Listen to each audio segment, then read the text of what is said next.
pulling off a last ball thriller in their previous game, holding their nerve in a super over versus the Giants, crossing the finish line with just 2 wickets in hand against the Night Riders. It may not be the faint-hearted's favourite team, but the Desert Vipers have emerged as the king of the clutch moments in the DP World ILT20 Season 4. With a perfect record and sitting on top of the table, can they extend their winning streak? They're up against the Giants tonight, who are looking for revenge. In their last matchup, the men in orange had the upper hand for most of the game, but squandered their advantage just when it mattered most. Brace yourself for another epic desert duel as the leaderboard's top 2 teams collide tonight. Welcome to match 12 of the DP World ILT20. It is the Golf Giants taking on the top of the table Desert Vipers.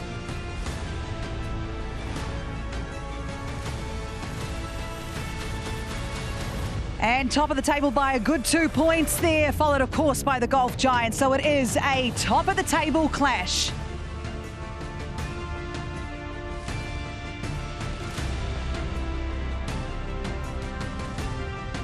Welcome to Dubai International Stadium. It is looking absolutely perfect conditions out here. A great chance for a top of the table clash. So let's head out to the middle now with Alan Wilkins, who's got the 2 captains for the all-important toss for today's big matchup. Certainly is a top of the table clash with the league leaders. One of the sides is unbeaten and the other side is just on their shoulder, on the front row of the grid, you might say. Our toss representative, Kalpana Vora. We have our match referee, Simon Taufel. Lockie Ferguson's got the pips. He's the captain of the Vipers. And the skipper of the Golf Giants is James Vince. The coin from Kalpana is now with James. Heads. Vipers have called a head, and it is a head. We'll have a bowl, thanks, Rob. Vipers have won the toss, Lockie. What have you told James? What are you going to do? We're going to have a bowl, yeah. A bowl on this pitch. Why do you want to bowl first? Seems to be the theme of the tournament a bit. But look, yeah, I think with a little bit of dew in the evening, the ball slides on a bit. But the wickets have been different every game, so I'm sure it'll be a challenge tonight. Yeah, you played 4, won 4, but you've scrapped for those wins, haven't you? It's been a real scramble for the points. Yeah, they've not come as easy as we would like, but hey, we got the points as we go. So certainly testing the boys out in pressure moments, which is nice early in the tournament. But again, big challenge tonight with Golf Giants. So with an unbeaten side, do you keep the same playing personnel, or have you made 1 or 2 changes? Unfortunately, Goose has picked up an injury last game, and so Tom Bruce has come in for him tonight. Tom Bruce, the New Zealander, now Scott. Scottish, yeah. All right, okay, lovely. Thanks very much indeed. Thank you very Lockie. much, cheers. Good to see you fit. Go on, James Vince, also looking fit. So James, the Giants are going to bat first. Only one team has won batting first in the last 10 matches here, but they've won, so there is a glimpse of light. Would you prefer to have bowled? Yeah, obviously we would have bowled first, but it looks as good as the pitch has done so far this season here, so hopefully it plays well. I think the dew hasn't been coming in quite as much as we thought, so yeah, hopefully the conditions don't change too much throughout the night and we're able to turn those results you mentioned around. And one of your players has been lighting up this tournament, Patun Nisanka, the Sri Lanka. What's his state of health? Good news, he's back in for us tonight. A couple of other changes. Unfortunately, Moeen Ali picked up a knock in the last game, so he's not in. Chris Wood and Kyle Mayers come in for their debut. Right, couple of new faces then. And you're fit? You're fit, ready to go. Great stuff. Go and put the pads on. Thank you. James, thanks very much indeed. So the Vipers have won the toss, and Lockie Ferguson said they're going to have a bowl first. Now bowling first on this pitch, I've got Darren Ganger, former West Indies captain, alongside me. Darren, look, this pitch, I'm going to wear the Masima's cap here, because if I had the new ball on here, I'd like a little bowl on this, but it's doing a few things. Firstly for the seamers, and then the spinners. Let's take the seamers first, Darren. Yeah, well, it's the trend that we've seen here, the trend of captains winning the toss, opting to chase, and we're seeing it yet again. And it's the 5th new pitch that we're using for this match number 7. Now, in the previous 6 matches, we've seen, of course, 4 wins chasing, 1 win batting first when Dubai Capitals, I beg your pardon, scored 186. So you can't win both ways. The other thing, too, is the average first inning score this season, 167. So before we look at the pitch, of course, the atmospheric conditions here, quite different to the other venues. And what those have allowed is, of course, for the ball to swing. On average, we've seen the highest degree of swing in the power play at this venue. And who is the best exponent? David Payne, of course, with that left arm seam option, with that wonderful wrist position, swings the ball away from the left-handers, swings the ball into the right-handers, and he's so good with his control, Alan, that he's picked up wicket 2nd on that list of leading wicket takers. So Ian can be very successful in the last game with that degree of turn. And if you compare it across the venues too, you would see that there is something here for the spinners, because on average, 2.2 degree of turn at this venue, higher than the other 2 venues as well. So for me, the same will continue. Ball will dominate bat, and batters will have their work cut out. And just to confirm what you're saying, Liam Dawson was right here having a good look at this pitch. Liam Dawson, the Englishman, will love having a bowl on this pitch. Thanks a lot, Darren. Seam and spin does everything. Thank you very much, boys. Rowan Gavaskar, Mike Hazeman alongside me here. And Ro, a beautiful pitch, a lovely night to play cricket. I know it's the top of the table, and if you're looking at it, it says Vipers probably come into this the favourites, but are they? Because they've had some tricky wins. Are they due a failure, dare I say, or a really, really good game? Well, Laura, you said top of the table. What separates them is 2 points. And even those 2 points went down to the wire super over. So there's very little separating them at the moment. And you're right, at the moment, Vipers doing just enough to get the points on board. And look, that's all you need. But in terms of going to this match favourites, I think they'd be even. But Vipers, for me, were again slight favourites because they won the toss. They won the toss, they won the super over, they know how to win ugly, and sometimes that's what you got to do, you just got to win ugly. But when you look at these 2 teams and you look at the way that super over particularly was lost by the Gulf Giants, did they lose it or did the Vipers win it? Well, I think the Vipers actually were very lucky to win it. Actually, I think that over from Naseem Shah, that very first ball could have gone for 6. And it could have been a no ball as well, and that could have been all sorts of problem with that super over. But I mean, I look at the table as it is at the moment. I just look back and I think, gee, these 3 tight games is unbelievable for the Vipers to win 3 tight games like that. Good teams do that, but their story could be so different. But good on them for getting up and winning these games, because it's such an important tournament to win those tight games, so you then get momentum and keep going to the next one. Once you've done that once, you can do it again, you can do it again. So they're doing nicely. Well, the thing over here is, though, when we talk about the Vipers, do they peak too early?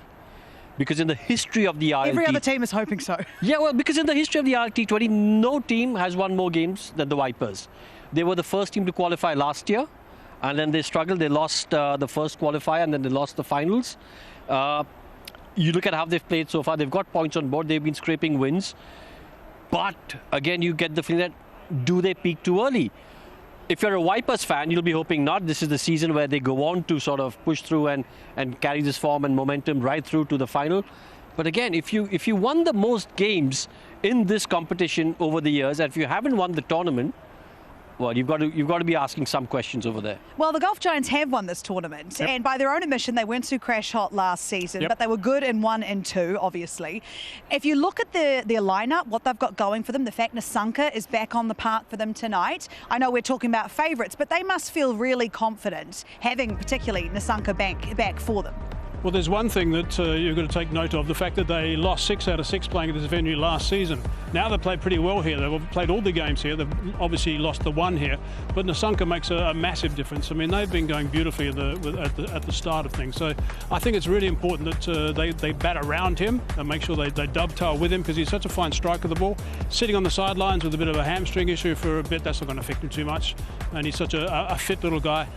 He's a guy who can take it away from most teams, I think. So, yeah, that's a big bonus. Another bonus is Gulbaz finding some form. Now, I want to play you this little clip. We saw him on post-show after one of the matches where he did manage to score some runs, and this is how he found form again.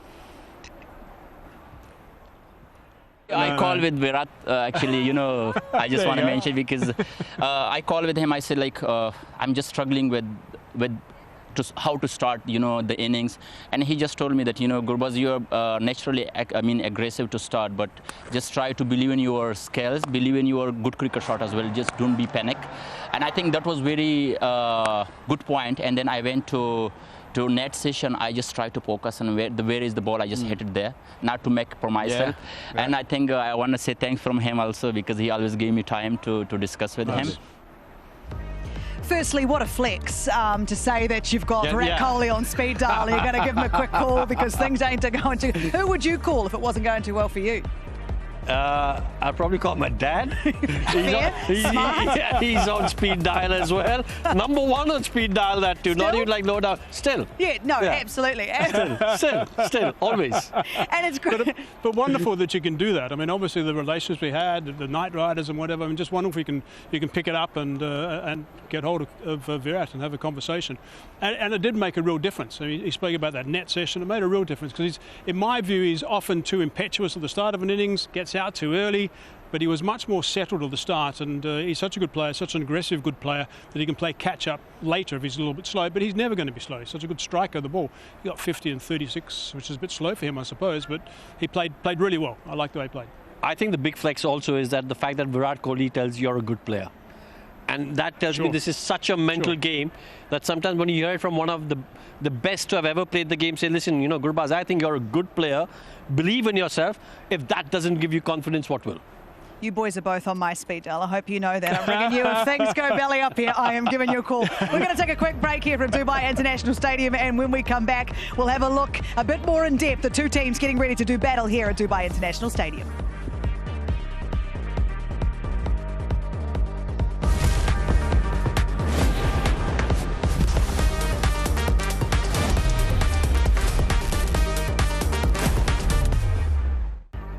We are back at Dubai International Stadium for match 12 of the DP World's ILT20. The Vipers have won the toss. They are going to have a bowl first, which means the Giants with the bat. Mike Haseman, would you please talk us through this side? Yeah, Gurbaz is there, and he's in good form after his last game. The Sanka will just fit back in nicely. He's got 7 50s in the last 9 innings he's played here.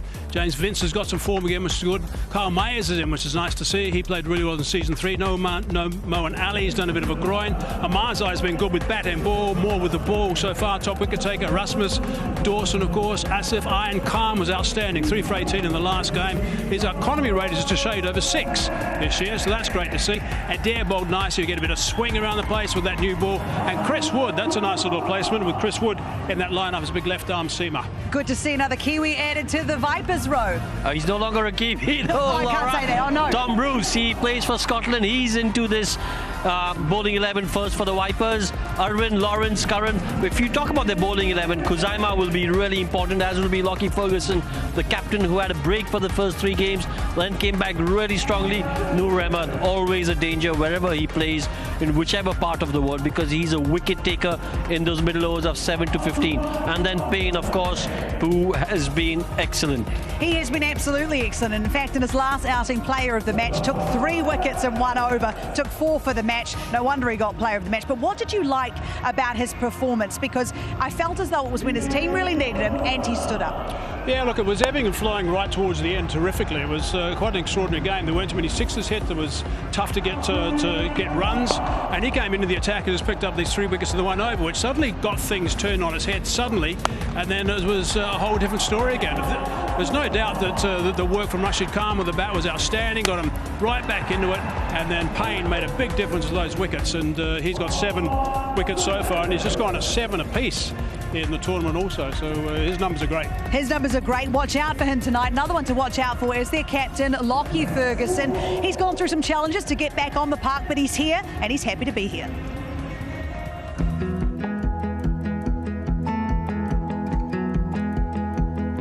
Lockie, guys love playing for him. He's just a wonderful man to begin with, wonderful person. Very considerate, considered person, but also a superstar bowler as well. And cricketer, when you throw that together, as someone who leads really well, I thought tactically was excellent last season. Oh, he strikes straight away. brilliant. He is a wicket taker. Played under a lot of great captains, so just tried to take some learnings from those experiences and implement it here. It's a tough game we play. I think from a batting point of view, I trust the boys and that department. Don't tend to add too much, just tell them to score more runs. Oh, that's the one he wants, the one that goes through the gate. But from a bowling front, I've played under some great captains, as I said earlier, and have learnt from those experiences of how to talk to bowlers, especially when the pressure's on. The learnings I've taken, tried to implement them, but also I just try to talk to bowlers how I want to be talked to and give them solutions and positivity, and often that kind of gets the result that we're after. We know it's a tough game, we know you can bowl a good ball and go for 6, so it's not so much about worrying about what's happened, but just trying to create a framework or create some positive thoughts around what happens next.